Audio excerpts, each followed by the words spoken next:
हमारे मुसलमानों की हालत इसलिए तबाह हुई है क्योंकि हम कुरान पढ़ते ही नहीं। पहली बात तो ये है, अगर पढ़ते भी हैं तो हम सिर्फ जो है ना अरबी पढ़ लेते हैं, वो भी कभी कभी जब हम पढ़ते हैं, कभी जुमे को पढ़ लिया, या आम मुसलमान ज़्यादातर जो हैं वो रमज़ान में बस पढ़ते हैं। फिर हमने पढ़ा हुआ है इल्म हासिल करना हर मुसलमान मर्द औरत पर फ़र्ज़ है। वो दुनियावी इल्म नहीं है, वो कुरान वाले इल्म की बात हो रही है। और हमें सूरह फातिहा तक का तर्जुमा नहीं आता, तो कुरान को जब भी आपने पढ़ना है तो आपने तर्जुमे के साथ पढ़ना है, तर्जुमे के साथ और तफसीर के साथ। तो अब मैं दिखाता हूँ आपको कुरान पढ़ने का सही तरीका। बिस्मिल्लाहिर्रहमानिर्रहीम।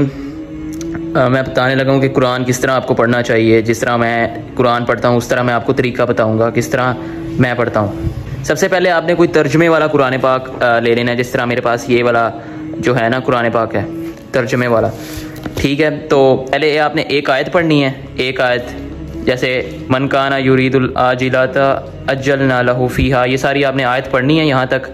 उसके बाद आपने इसका तर्जुमा पढ़ना है, इसका तर्जुमा पढ़ना है और साथ आपने तफसीर पढ़नी है। ये मेरे पास कुरान है, इसकी की तफसीर जो है ना वो छोटी सी लिखी हुई है, इसलिए ये मेरे पास इस्लाम 360 ऐप है, ये देखें। इसके ऊपर आपको कुरान की बेशुमार तफसीर मिल जाएंगी, बहुत टॉप क्लास की। सबसे ऊपर मैं पढ़ता हूँ जो है ना तफसीर इब्न कसीर और तफहीमुल कुरान, ये देखें सूरत अल-बकरा।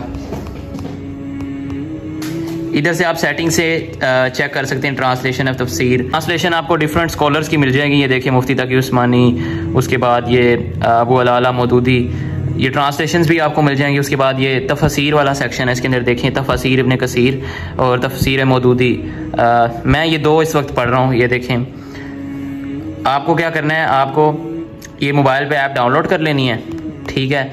और आपको ऐसे सिंगल सिंगल जो वर्ड्स है ना, इधर से आपको कुरान का पढ़ना है, तर्जुमा पढ़ना है, और साथ आपको इसकी जो तफसीर है ना वो आपको पढ़ते रहना है। तो इस तरह मैं कुरान पढ़ता हूँ। ये बेसिकली जो मैं जिस तरह पढ़ता हूँ ना वो मैंने आपको तरीका बताया था। आपके अगर तफसीर वाला कुरान पाक मौजूद है आपके पास, अगर तफसीर इब्न कसीर या तफहीमुल कुरान वाला है तो आप वैसे भी पढ़ सकते हैं। लेकिन अगर किसी के पास नहीं है तो आप ये जो है इस्लाम 360 ऐप का मैंने बताया, इस्लाम 360 ऐप, इससे आप पढ़ सकते हैं। और साथ इस ऐप के बारे में बता रहा था कि इसमें हदीस भी है, हदीस वाला सेक्शन, ये देखें। इसमें सही बुखारी, अल मुस्लिम, अल तिरमिज़ी, ये जितनी भी अहादीस हैं ये यहाँ से आप पढ़ सकते हैं। यहाँ से इनका जो है ना मुतालिया कर सकते हैं, ये सारे यहाँ से। तो मैं भी इसी तरह पढ़ता हूँ क्योंकि फ़िलहाल अभी मेरे पास ये वाला कुरान पाक था, इसके अंदर तफसीर जो है छोटी लिखी हुई है, ज़्यादा बड़ी तफसीर नहीं है। कुछ लोग कहते हैं कि भाईजान तर्जुमा ना पढ़ना, गुमराह हो जाओगे। यही तो सबसे बड़ी 2 नंबरी है हमारी ये मौलवियों की, कि तर्जुमा ना पढ़ना गुमराह हो जाओगे। मैंने भाई आधा कुरान का तर्जुमा पढ़ लिया, मैं तो आज गुमराह नहीं हुआ। लेकिन तर्जुमे के साथ तफसीर भी पढ़नी ज़रूरी है, क्योंकि उनकी जो आयात है उनकी एक्सप्लेनेशन जो है ना वो एक आम बंदा नहीं कर सकता, वो किसी बड़े आलिम की तफसीर पढ़ना ज़रूरी है। मैं जो सी तफसीर पढ़ता हूँ वो है तफसीर इब्न कसीर और तफहीमुल कुरान मौलाना मौदूदी की। ये 2 मैं पढ़ता हूँ तफसीर।